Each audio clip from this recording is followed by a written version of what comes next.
What is up, my loves, and welcome back to my channel. Hello, if you are new here. Today we are speaking all things hair growth. We're mainly aiming towards protective styling because if you don't know, now you know.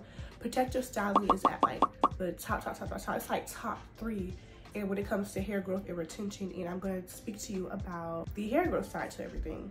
I have been wearing protective styling for literally all of my life. From the time that my mom can braid our hair, she was braiding up our hair. It was all different types of styles: braids, twists, scalp braids, all the above. And just recently, the last few years, I've been wearing wigs. It's a whole other conversation in itself with which one does provide the most hair growth, but that also really just depends on you. So today we're focusing mainly on braids, twists, wigs, just things like that, where you can have access to your scalp. Hair growth is simply just your hair growing out of your scalp. And retention is holding onto that length. Retention is basically, I just had these twists in for a month and my hair grew X amount of inches. The care that I do after I take these twists out is that I'm retaining that length, because when your hair is growing, you can also be breaking as well. You're not retaining any length. That is so many factors that can go into that. The natural hair community be a little mean, a little toxic, whatever, but this is just specifically what I do for my own hair, what I've seen work for my hair. First things first, you all should be wearing protective wear to sleep. This means scarves, bonnets. That's all I got. Scarves, bonnets. I don't really know anything else. Do-rags, anything, any type of cap to cover your hair at night. In that, you guys need to make sure that you're using satin and silk products only, because cotton can and will dry your hair out, just because it does absorb liquids. It will absorb the moisture right out of your hair, suck the moisture out of your hair, and now your hair is dry. Dry leads to breakage, breakage leads to no length retention, and now what do I have to style in for, just besides just to look pretty? And also in wearing some type of protective wear, usually for me it's a silk scarf and it's a bonnet, and I will show you guys what I use. So I use this silk scarf. It's like super long and big, and I just got it from, I believe, a hair store, beauty supply. They all have all types of scarves, and I got this for probably like $5 or less. As for my bonnet, I use this satin bonnet from the hair store as well, and I've used this like for as long as I can remember. I mainly focus on this purple part. I don't really know, I'm sorry, I don't really know the material for real, for the edge part of it, but I know for sure that this is satin, and this is the only part that is touching my hair.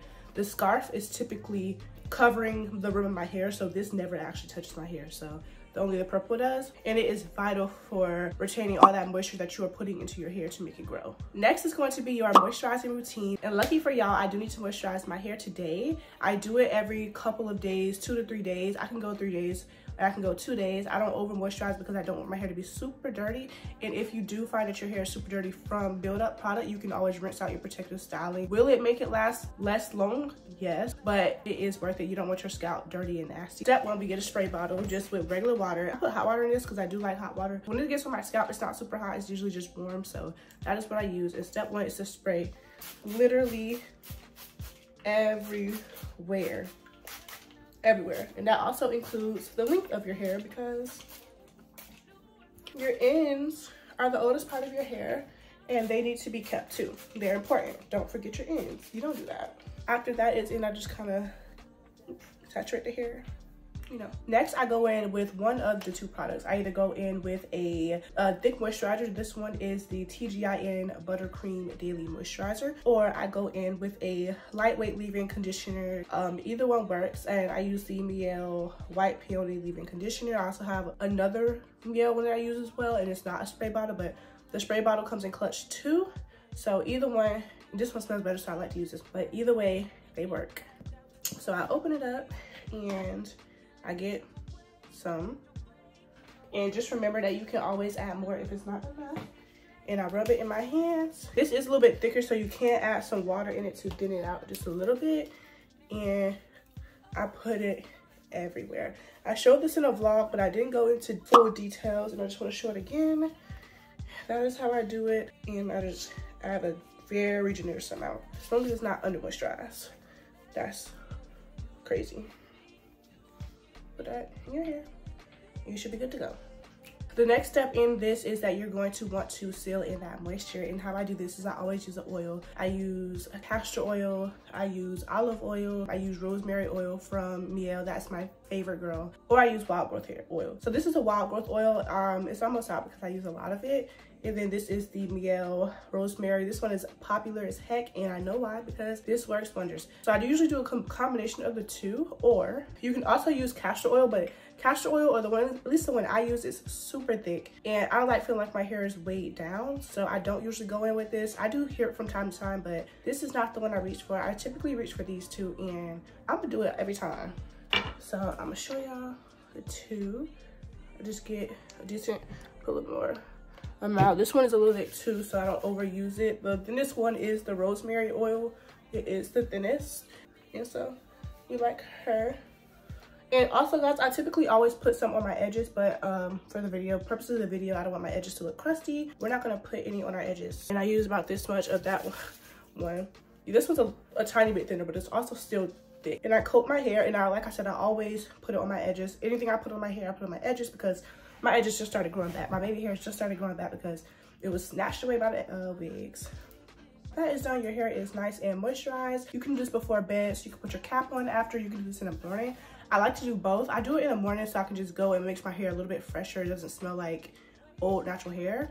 Or you can do it before bed, but I will say before bed, your bonnet, your scarf, and all that stuff will get dirtier quicker, so you have to make sure you're washing it as well. Next, y'all, you have to be getting your trims in between your not protective styles. I just started doing trimming not too long ago, and I'm gonna try to do it every 4 to 6 months. I did get it, I think, 2 months ago, so I'm excited to do another one. But the first time I got a trim, y'all, I seen tremendous results. Like, my hair was so much healthier, and it actually looked cuter, because I felt like when I was styling my hair, I just thought that it just looked super, it looked cute, but it wasn't voluminous. It wasn't flourishing because it was so dead.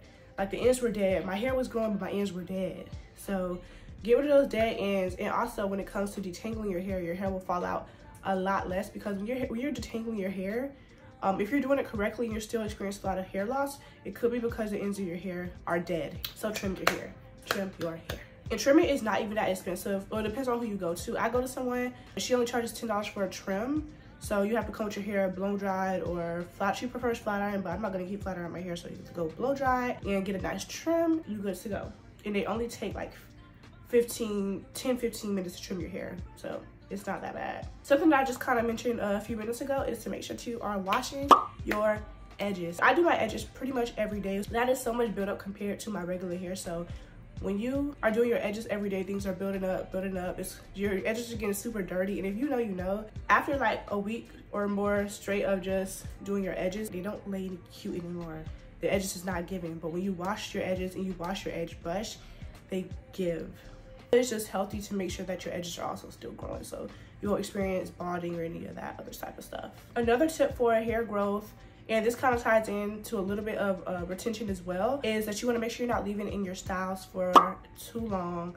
I used to leave my braids in for 3 months at a time. Like, it was bad. Mainly because I don't really say I was lazy, but I just didn't know if I was gonna get my hair done soon enough, and I didn't want to walk around looking a hot mess. And at the time, I did not want to wear my natural hair out at all, and I'm still working on that now, but I didn't want to wear my natural hair at all, so I was not walking around with my hair out. So I would leave my braids in forever, and when I would take it out, it's like I didn't see much of a difference. So I see the most difference when I do take my hair down within at least a month max. This one is about to be a little bit over a month, but it's not that bad because I've been keeping it up, and that's good. But make sure you are taking your hair out in good time. If you're getting something like twists or braids like this, I also wouldn't take it out within a week, because I feel like you did all that work for what? Unless it's excruciating circumstances, try to keep your hair in for as long as possible. That's a little bit different with natural hair protective styles, like if you're doing mini twists or things like that. I feel like you can take those out a little bit earlier. But if you're doing something like braids or twists, I recommend keeping them in just a little bit longer. I feel like it gives the maximum growth. The last tip that I have for you guys today is to make sure that you're giving yourself ample time to take your hair out. If you have twists like this, I would say give yourself a couple hours to take it down, because if you're in a rush to do things, you're gonna rush and take it out. You're gonna detangle it super quick. That means you're gonna be breaking off all that hair that you just worked so hard to grow, and it's not cute. Like, slow and steady holds the most retention. I promise you it does. When I take my hair out, I give myself a couple of hours. I don't do it on a time crunch. I take my time. I take out each twist individually. I comb it out slow, and I do section by section, and that just makes sure that I'm keeping the most hair possible, because if your hair breaks pretty easy, if it's like more fragile like mine is, you want to make sure that you're taking all precautions to make sure that a month worth of growth that you sat there and tried to get, it stays there. But that is the end of this video. I hope you guys got something meaningful out of it. Y'all, we growing our hair all year, all next year, year after that. All these years we are growing our hair. We are attaining our hair goals. So that is something I feel like that's not talked about as much in the Black community. When we're talking about self-care, glowing up, everything, we're not really talking about our hair. I feel like if you're someone who wigs, braids, twists get old, you want something different, y'all be forgetting y'all have natural hair. Some people just genuinely don't like wearing natural hair because it's a lot. I'm one of those people where if I do wear my natural hair, it's gonna be for a couple days max because I feel like it's so hard to upkeep. I just urge you all to make sure you are taking care of your natural hair as well. And I hope that today can help you either get started with that or continue on that journey. So I will catch you guys on the next one. Thank you so much, of course, for tuning in. God bless you. Stay in your word, mind your business, drink your water, and just have a great day, great night, great afternoon, great morning, wherever you at right now. Bye, guys.